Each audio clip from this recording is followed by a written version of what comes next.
buti na pa, nagkamalay ka na. May masakit ba sa'yo, iho?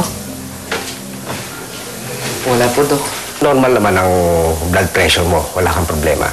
Baka napagod ka lang kanina. Siguro, kailangan niya muna magpahinga. At, obserbahan ko muna siya, ha? Ng 1 oras, okay? Okay po. O, sige. Salamat po, Dok. Okay.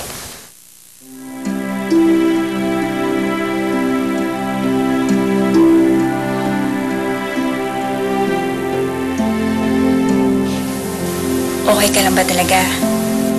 Okay na okay. Siyempre, iba pa naman magkaroon ng maalaga at maasikasong girlfriend. Hindi ka pa ba magiging okay? Di ba?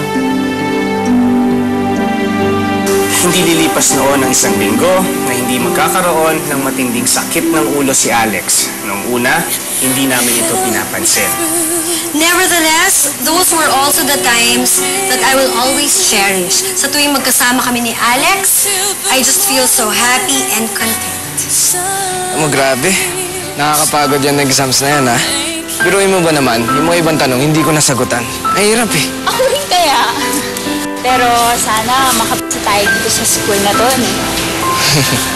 Gusto ko tong college na to. Alam mo, mag-a-apply din ako sa varsity team dito. Balita ako malakas yung team nila dito eh. Mukhang okay eh, di ba?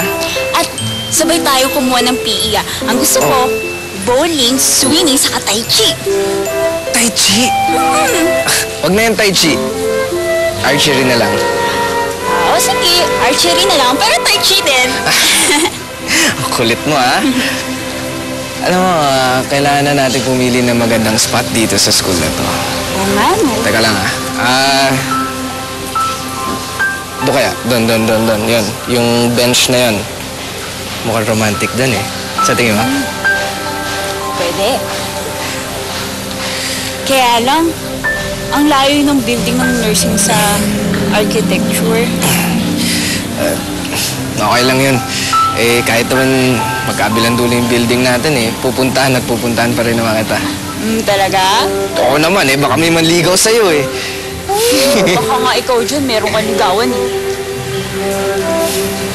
Wala. Kaya?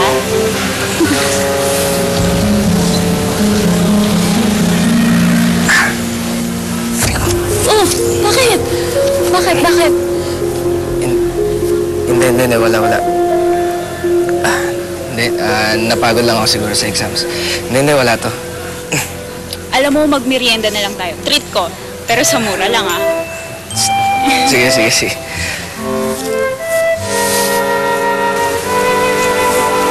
Ano nga pala yung sasabihin mo sa akin? Huwag ka sana magagalit sa akin, tita. Pero meron kasi akong i-break na promise. Kasi tumawag yung school nurse sa bahay. Sabi niya, alam mo na, kailangan ko magpa-check up. Makulit nga ni Mami. Sabi ko sa kanya, okay lang ako. Siyempre, mami mo yun, no? Nag-aalala yun sa'yo. Salamat ka nga, may nanay ka nag-aalala sa'yo, eh. Pero Kit, paano yung lakad natin? Alam mo, nag-promise pa naman ako sa'yo na manonood tayo na sine, di ba? Ano ka ba? Okay lang yun, ano? Okay lang yun. Pwede naman sa 1 linggo, eh. Unahin mo na yun. Pagbigyan mo na yung mami mo.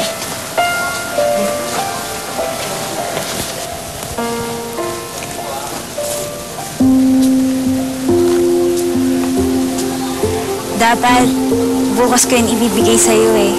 Since hindi tayo tuloy, ngayon ko na ibibigay. Happy Mansari. Oh! Sa bahay mo na buksan. Sa bahay na.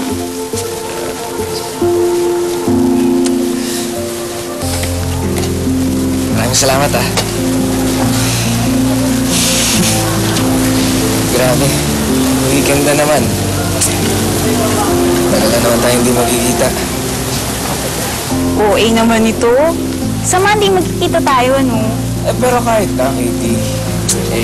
Dalawang araw pa rin yun. Mahaba pa rin yun para sa akin. OA ka talaga. Pero alam mo, mamimiss talaga kita. Promise. OA ka talaga. Pero Mamimiss din kita. Oo, din kasi ako eh. The biopsy confirms na malignant ang tumor ni Alex. Kumalat ang cancer sa kanyang utak. Ano ibig mo sabihin? Dok, mamamatay na ba ako? It's a terminal case. You have only 6 months to 1 year left to live. Sometimes I wonder where I've been, who I am to feeling blue. Kamusta na pala yung check-up mo? Ano sabi?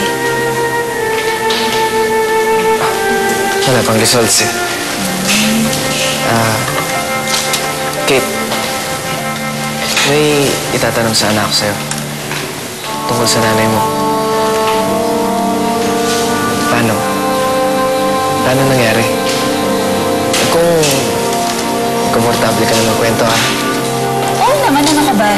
Siyempre, okay lang mo. Ikaw pa at sa'yo pa. Eh, di ba nga nag-promise tayo sa isa't isa na maging open at walang secrets? Nung grade 2 pa lang ako, umalis na si nanay. Sabi niya, magtatrabaho siya sa ibang bansa para makapag-ipon. Pero wala pang isang buwan, may dumating na sulat.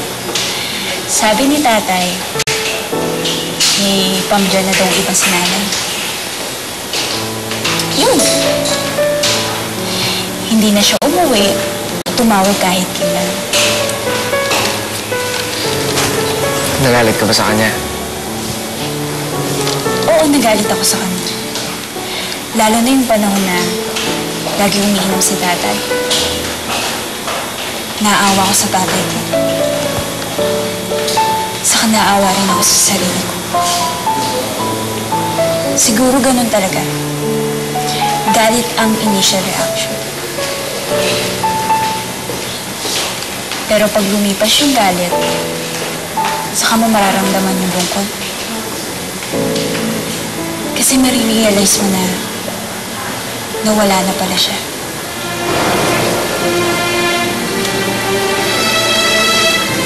Pero ngayon okay ka na. Hindi na ako galit sa kanya. Pero may sugat na naiwan. Hindi ko sigurado kung mawawala pa yun. Ang pangit kasi ng feeling na kapag iniwan ka. Kaya ako ayoko nang maranasan na maramdaman yun eh. Kaya ikaw, kapag iniwan mo ako, lagot ka sa akin.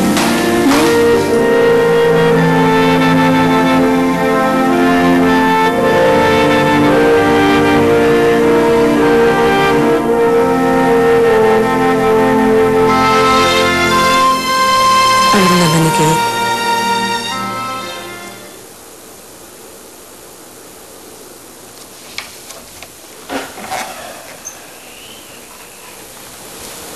Hindi pa, Ma. Ayoko malungkot siya.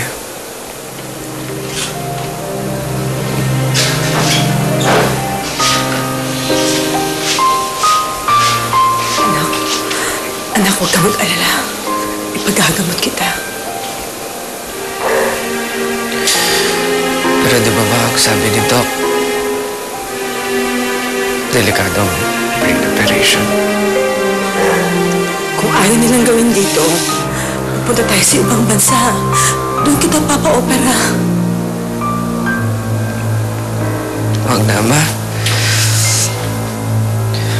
Sayang na sa pera. Sayang sa pera. Kahit napaubos ang lahat ng kayamanan natin, wala akong pakialam. Ang importante lang, gumaling ka.